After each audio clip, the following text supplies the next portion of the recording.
तुम्ही बघू शकता अतिशय अप्रतिम असा ढाबा स्टाईल पनीर मसाला रेडी झालेला आहे। नमस्कार मंडळी, खव्यांच्या दुनियेत तुमचं पुन्हा एकदा नव्याने स्वागत आहे। तर आज आपण बनवणार आहे ढाबा स्टाईल पनीर मसाला। त्यासाठी लागणारे ते मी 4 कांदे घेतलेत, 2 टोमॅटो घेतलेत। आपल्याला कांदे बारीक कट करून घ्यायचे आणि टोमॅटोची प्युरी करून घ्यायची। अशा प्रकारे आपण इथे एकदम बारीक असा कांदा कापून घेतलेला आहे। काजू आणि टोमॅटोची पेस्ट करून घेतलेली आहे। इथे आपण 250 ग्रॅम पनीर घेतलेलं आहे, त्याच्या आता स्लाइसेस करून घेऊया। तुम्हाला जेवढ्या साईजचे हवेत तेवढ्या साईजचे करू शकता, मी मीडियम साईजचे करते। अशा प्रकारे आपण मीडियम स्लाइस करून घेतलेले आहेत। आता आपल्याला हे थोडेसे फ्राय करून घ्यायचे। आपण इथे तेल थोडंसं गरम करून घेतलेलं आहे। आता ह्याच्यामध्ये पनीर फ्राय करून घेऊया। जास्त नाही, आपल्याला थोडंसंच फ्राय करायचे। अशा प्रकारे आपण हे पनीर आता फ्राय करून घेतलेलं आहे। आपण हे प्लेटीत काढून घेऊया। छान असा कलर आलेला आहे याला, तुम्ही बघू शकता। सुंदर असा रंग आलाय पनीरला। छान असं फ्राय करून घेतलेलं आहे आपण। ढाबा स्टाईल पनीर मसाला बनवायचा आहे, तर त्यासाठी आपल्याला 1 चमचा तूप टाकून घ्यायचं आहे। 1 चमचा तूप टाकलंय। तुम्हाला हवं तर तुम्ही बटर पण टाकू शकता, पण तुम्हाला परफेक्ट ढाबा स्टाईल जर हवा असेल तर तुम्हाला तुपाचाच वापर करून बनवायचा आहे। आपण सर्वप्रथम कांदा फ्राय करून घेऊया।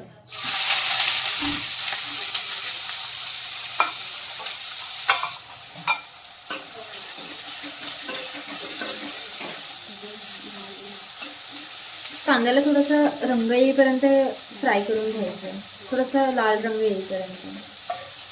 तुम्ही बघू शकता कांद्याला छान असा रंग आलाय। आपण आता ह्याच्यामध्ये टोमॅटोची प्युरी ॲड करूया।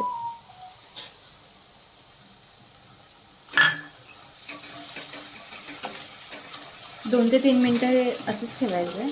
त्याच्यानंतर आपण ह्याच्यात मसाले ॲड करणार।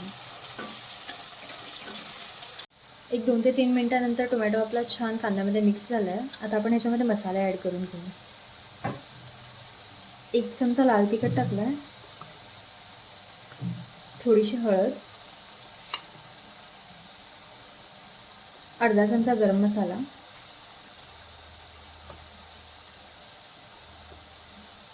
अद्रक लसूणची पेस्ट टाकायची आपल्याला 1 चमचा,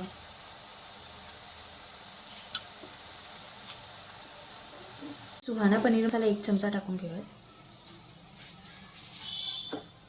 आणि चवीनुसार मीठ ॲड करायचं आपल्याला।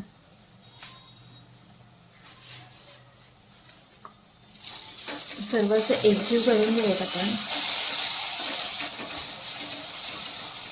म्हणजे मसाल्यांचा फ्लेवर त्याच्यामध्ये येईल।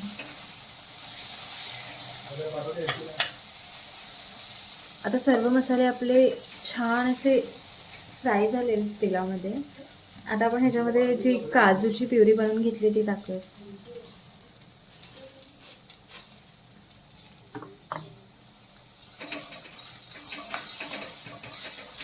अतिशय सुंदर असा कलर दिसतोय।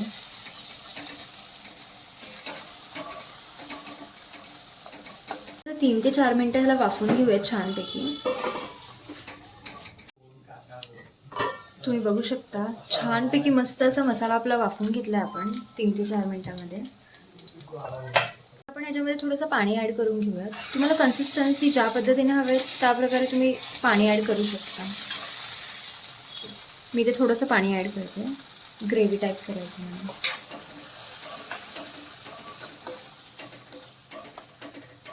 छान अशी पनीरच्या ग्रेव्हीला उकळ आली ना, तर ह्याच्यामध्ये आपल्याला पनीर ॲड करून घ्यायचे फ्राय केलेले।